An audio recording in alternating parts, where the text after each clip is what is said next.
அஸ்ஸலாமு அலைக்கும் வரஹ்மத்துல்லாஹி வபரகாத்துஹு. குர்ஆன் அத்தியாயம் 3.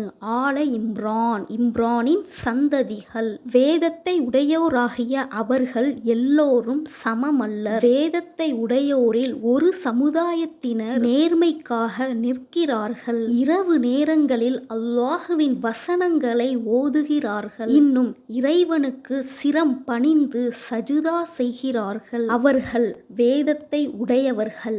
அல்லாஹ்வின் மீதும் இறுதி நாளின் மீதும் நம்பிக்கை கொள்கிறார்கள். நல்லதை செய்ய ஏவுகிறார்கள். தீமையை விட்டும் விலக்குகிறார்கள். மேலும் நன்மை செய்வதற்கு விரைகின்றனர். இவர்களே சாலிஹான நல் அடியார்களில் நின்றும் உள்ளவர்கள். இவர்கள் செய்யும் எந்த நன்மையும் நற்கூலி கொடுக்கப்படாமல் புறக்கணிக்கப்படாது. அன்றியும் அல்லாஹ் பயபக்தி உடையோரை நன்றாக அறிகிறான். தினமும் மார்க்க விஷயங்களை தெரிந்து கொண்டு நம்முடைய ஈமானை புதுப்பித்து கொண்டே இருப்போம் இன்ஷா அல்லாஹ்.